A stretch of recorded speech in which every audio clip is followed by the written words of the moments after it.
Hello everyone, welcome to Redmen TV. Yes, I'm Steve Hoare. Today, bringing you your Liverpool news update. Monday, the 11th of March. Hope all is well wherever you are in the world. Yes, of course, we're on the back of Liverpool 1, Manchester City 1.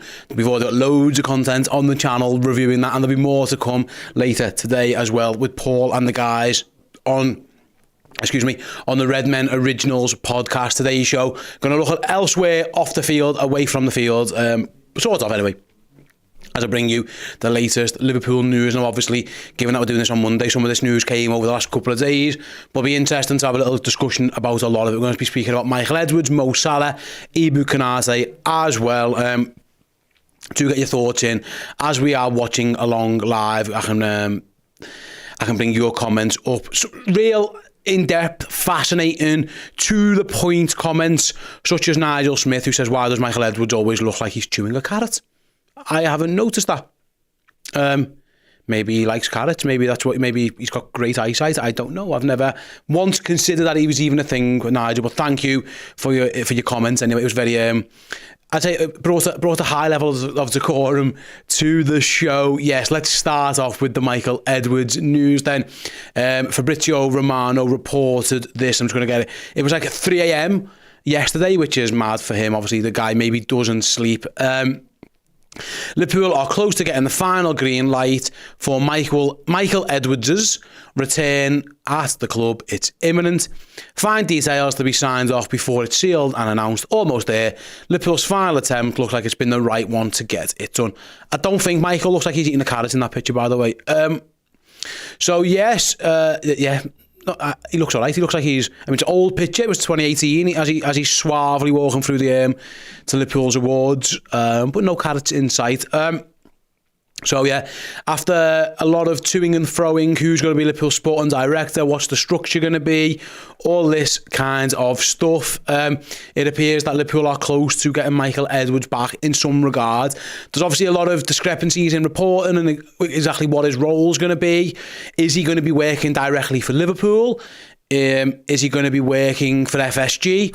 I don't know what the exact structure is going to be, but it looks like Liverpool are restructuring their departments.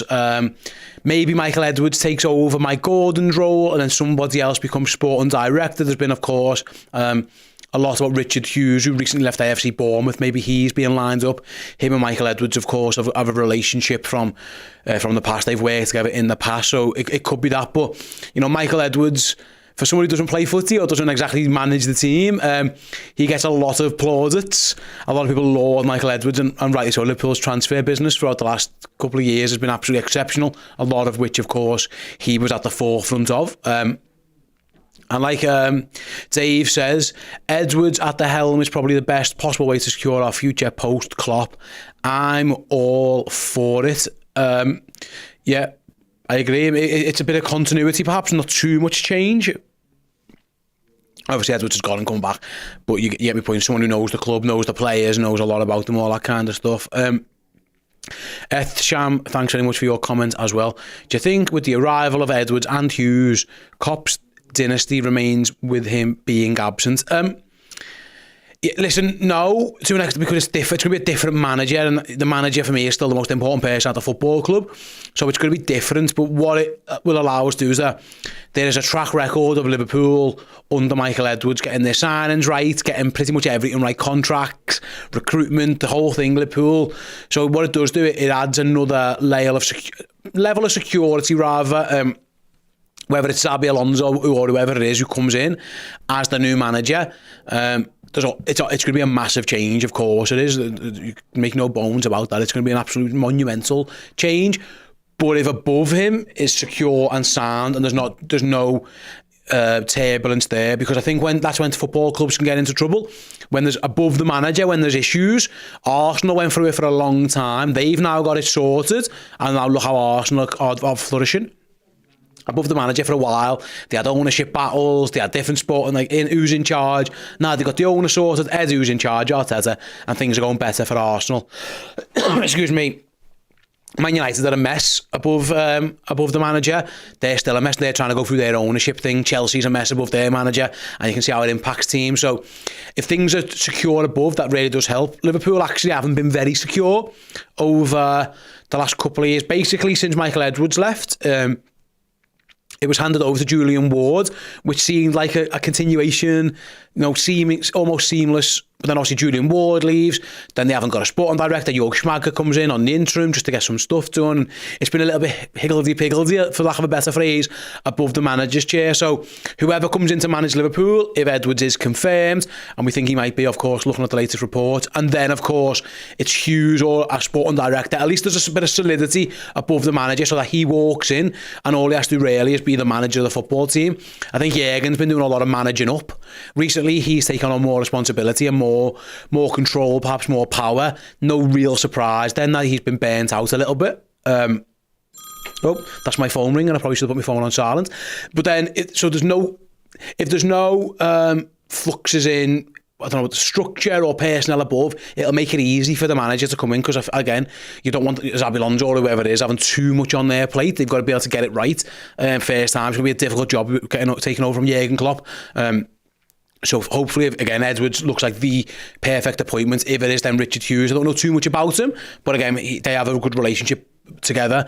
And then the new manager, hopefully, we all I think want Xabi Alonso, but whoever it is comes in, I think it's a positive. And yeah, listen, I know things worked out okay in the end this summer, but Liverpool's process this summer actually wasn't flawless.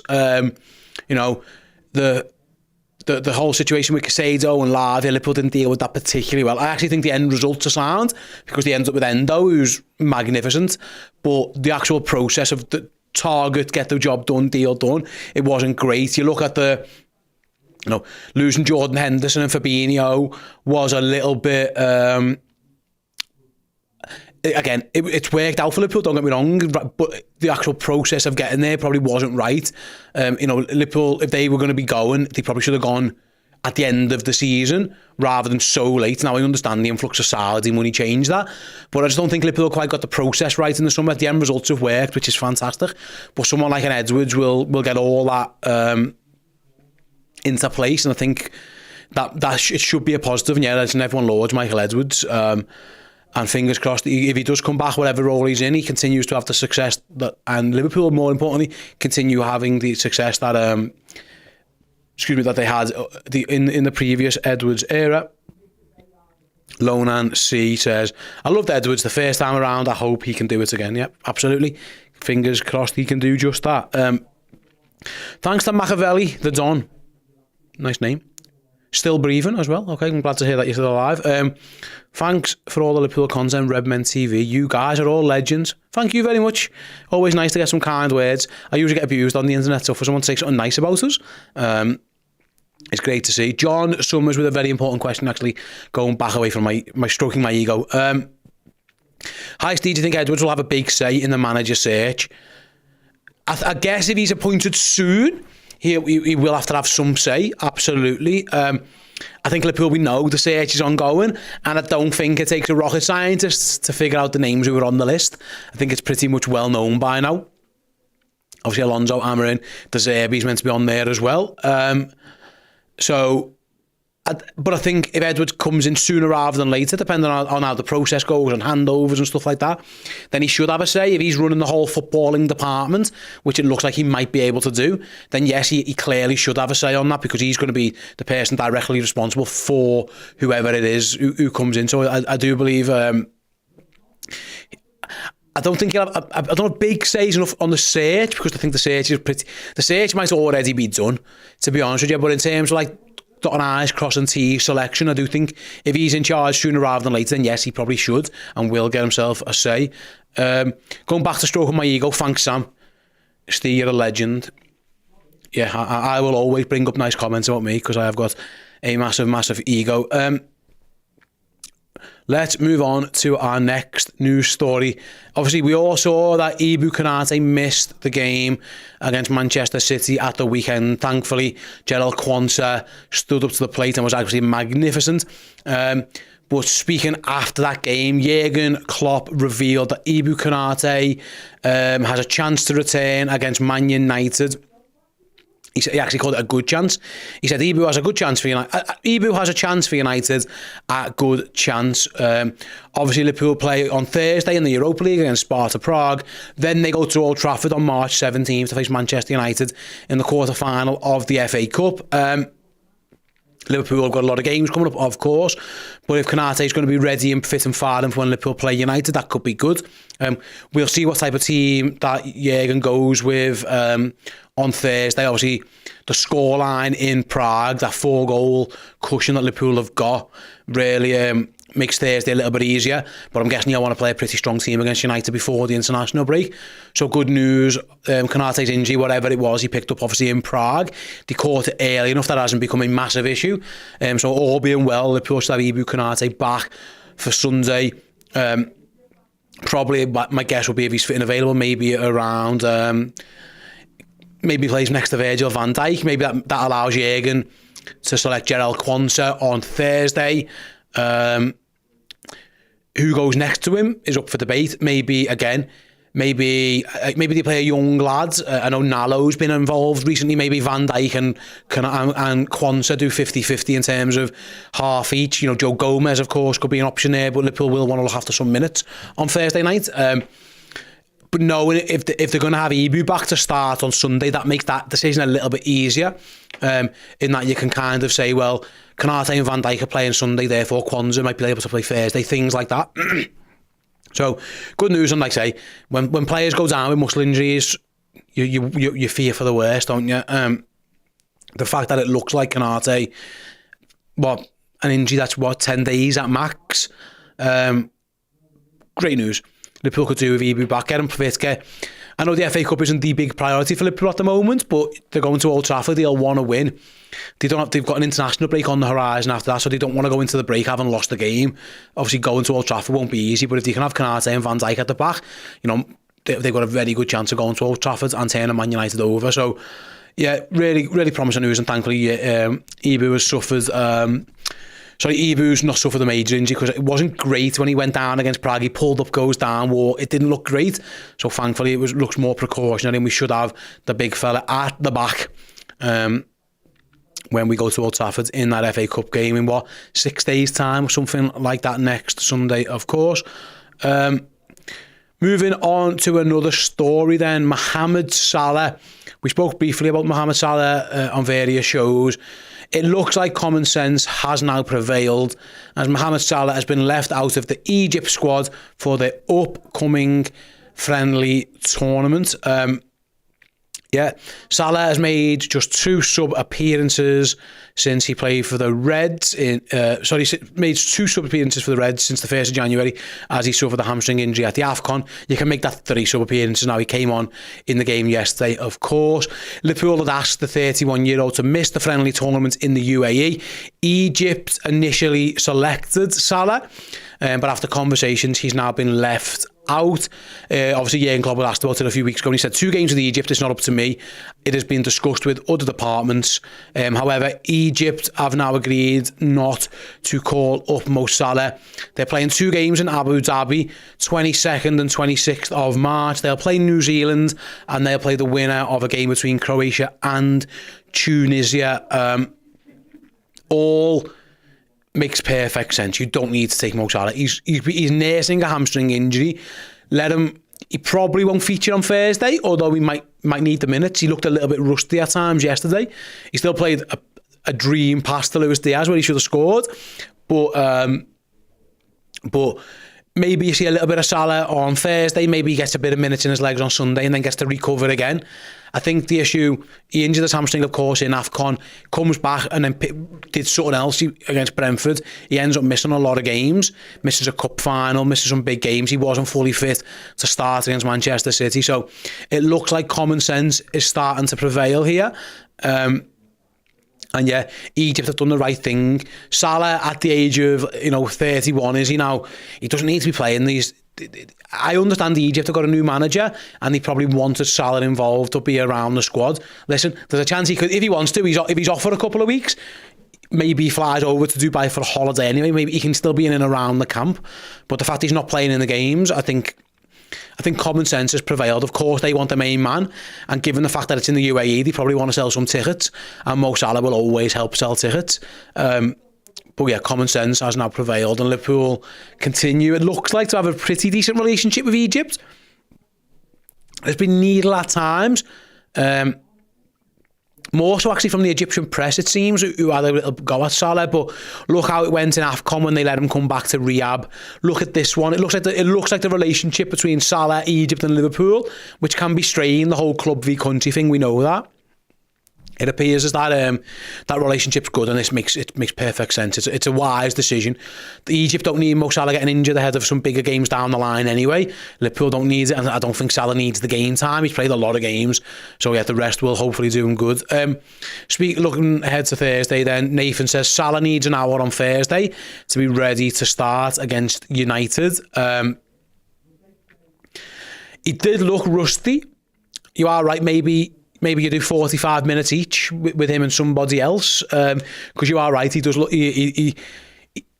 They'll want him to be as close to 90 minutes as they can at Old Trafford, of course, if they can. So maybe giving him a little bit of, maybe like say 45, give him the first half or the second half against Sparta could make sense. A lot, of course, will depend on the youngsters, how many youngsters Jürgen plays. But you are right. He did look a little bit rusty, and he probably could do with the minutes. They'll know that, though. They'll know medically what he can and can't do. And like Faye says, Salah and Szoboszlai need the minutes before United.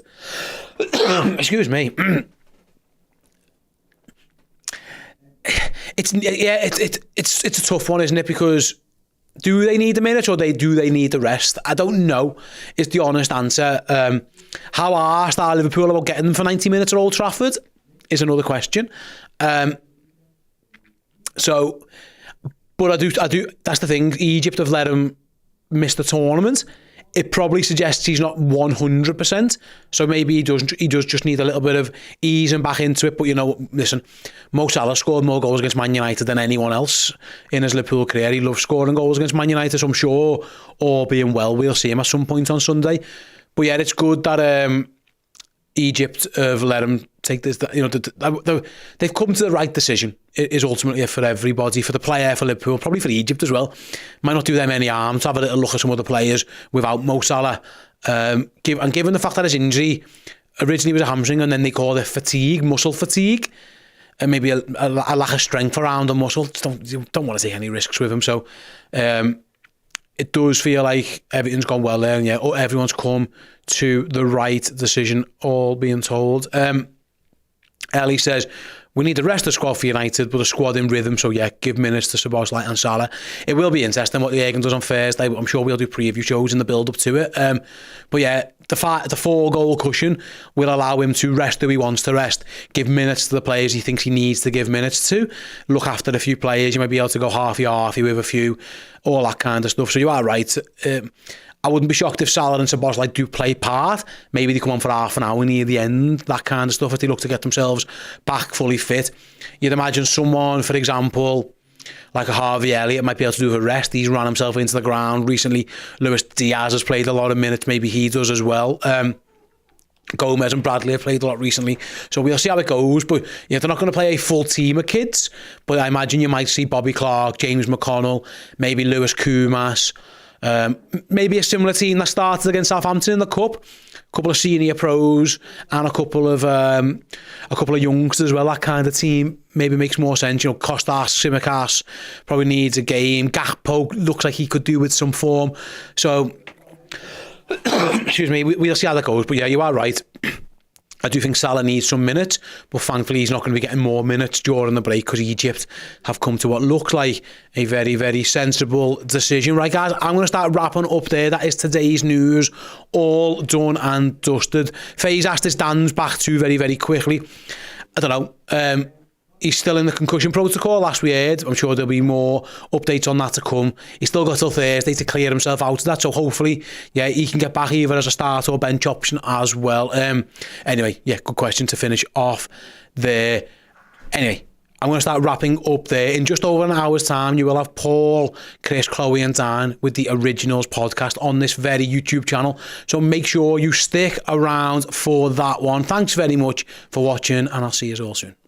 Thank you so very, very much for checking out the video. If you enjoyed it, drop a like. The season is now well underway. If you need extra Redmen content, be it podcasts, videos, documentaries, interviews, and general shows, fill your boots on redmenplus.com today.